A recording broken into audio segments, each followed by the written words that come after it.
ಈಗಾಗಲೇ ನಾವು ಫೀಲ್ಡ್ನಲ್ಲಿ ನಮ್ಮ ಆಫೀಸರ್ಗಳು ಡ್ಯಾಮೇಜನ್ನು ಕ್ವಾಂಟಿಫೈ ಮಾಡ್ತಿದ್ದಾರೆ, ಎಷ್ಟೆಷ್ಟು ಡ್ಯಾಮೇಜ್ ಆಗಿದೆ ಅಂತ. ಈಗ ಸದ್ಯಕ್ಕೆ ನಾವು ಎಸ್ಟಿಮೇಟ್ ಪ್ರಕಾರ ಹೇಳೋಕ್ಕೆ ಸಾಧ್ಯ ಆಗ್ತಾ ಇದೆ. ಎಸ್ಟಿಮೇಟ್ ಪ್ರಕಾರ ನಮ್ಮದು 7,500ಕ್ಕಿಂತ ಹೆಚ್ಚು ಹೆಕ್ಟೇರ್ ಕ್ರಾಪ್ ಲಾಸ್ ನಮ್ಮ ಜಿಲ್ಲೆಯಲ್ಲಿ ಲಾಸ್ಟ್ 3 ದಿವಸದಲ್ಲಿ ಆಗಿದೆ. ಮತ್ತು ರೋಡ್ಸ್ ನೋಡಬೇಕಿದ್ರೆ 67 ಕಿಲೋಮೀಟರ್ ಸರಾಸರಿ ಡ್ಯಾಮೇಜ್ ನಾವು ನೋಡಿದ್ದೀವಿ. ಬ್ರಿಡ್ಜ್ ಮತ್ತು ಕಲ್ವರ್ಟ್ ಅದು 19 ಬ್ರಿಡ್ಜ್ ಮತ್ತು ಕಲ್ವರ್ಟ್ ಡ್ಯಾಮೇಜ್ ಆಗಿದೆ. ಎಲೆಕ್ಟ್ರಿಕಲ್ ಪೋಲ್ 151 ಮತ್ತು 37 ಟ್ರಾನ್ಸ್ಫಾರ್ಮರ್ಸ್ ಇವೆಲ್ಲ ಡ್ಯಾಮೇಜ್ ಆಗಿದೆ. ಹೌಸ್ ಡ್ಯಾಮೇಜ್ 138 ಮತ್ತು ಅಂಗನವಾಡಿ ಬಿಲ್ಡಿಂಗ್ಸ್ ಸರಾಸರಿ 130.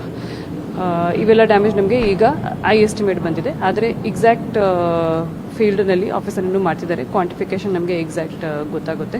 ಮತ್ತು ಈಗಾಗಲೇ ರೋಡ್ಸ್ ಸ್ಪೆಷಲಿ ಔರಾದ್ ಮತ್ತು ಕಮಲ್ ನಗರ್ ಬೋಂತಿ ನಲ್ಲಿ ಸಾವರ್ಗಾಂವ್ ಬ್ರಿಡ್ಜ್ ಏನು ಡ್ಯಾಮೇಜ್ ಆಗಿತ್ತು ಅದನ್ನು PWD ಈಗಾಗಲೇ ಕನೆಕ್ಟಿವಿಟಿ ರಿಸ್ಟೋರ್ ಮಾಡಿಸಿದ್ದಾರೆ. ಮತ್ತು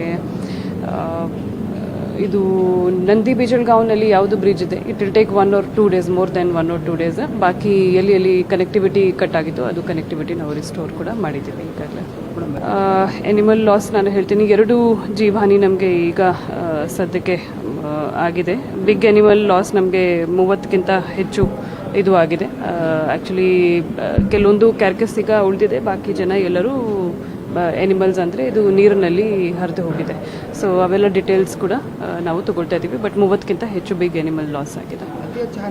ಔರಾದ್ ಮತ್ತು ಕಮಲ್ ನಗರ್ನಲ್ಲಿ ತುಂಬ ಜಾಸ್ತಿ ಡ್ಯಾಮೇಜ್ ಆಗಿತ್ತು. MI ಟ್ಯಾಂಕ್ ಒಂದು ಬೊಂತಿನಲ್ಲಿ ಬ್ರೀಚ್ ಆಗಿದೆ, ಅದರಿಂದ ಸ್ವಲ್ಪ ನೀರು ತುಂಬ ಜಾಸ್ತಿನೇ ಇದು ಆಗಿತ್ತು. ಕಾರಂಜಿಯಿಂದ ಕೂಡ ಈಗ ನೀರು ಇದು ಆಗಿತ್ತು, ಜಾಸ್ತಿ ಆಗಿತ್ತು.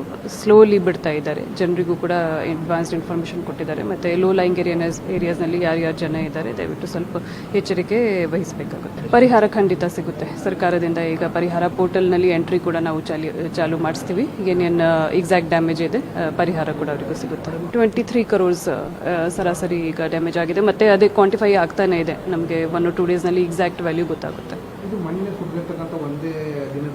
3 days 3 ದಿವಸನಲ್ಲಿ ಏನು ಮಳೆ ಆಗಿದೆ ಅದರಿಂದ ಜಿಲ್ಲೆಯಾದ್ಯಂತ 23 ಕೋಟಿ. ಮುಂಜಾಗ್ರತಾ ಕ್ರಮವಾಗಿ ಮತ್ತೇನು ಈಗಾಗಲೇ 3 ಕಡೆ ನಾವು ಕಾಳಜಿ ಕೇಂದ್ರ ಕೂಡ ಓಪನ್ ಮಾಡಿದ್ದು. 86 ಜನ ಅಲ್ಲಿ ಶಿಫ್ಟ್ ಆಗಿದ್ರು. ಬಟ್ ಈಗ ಮಳೆ ಕಡಿಮೆ ಆಗಿರುವುದರಿಂದ ಜನರು ಮನೆಗೆ ಮತ್ತೆ ವಾಪಸ್ ತೆರಳಿದ್ದಾರೆ. ಜನರಿಗೂ ಈಗಾಗಲೇ ಅಡ್ವಾನ್ಸ್ಡ್ ಇನ್ಫಾರ್ಮೇಷನ್ ಕೂಡ ಕೊಟ್ಟಿದ್ದೀವಿ. ಟಮ್ ಕೂಡ ಮಾಡಲಾಗ್ತಾ ಇದೆ. ಎಲ್ಲಿ ಲೋ ಲೈಂಗ್ ಏರಿಯಾ ಇದೆ ಅಲ್ಲಿ ಜನ ಜಾಸ್ತಿ ವೆಂಚರ್ ಮಾಡಬಾರ್ದು.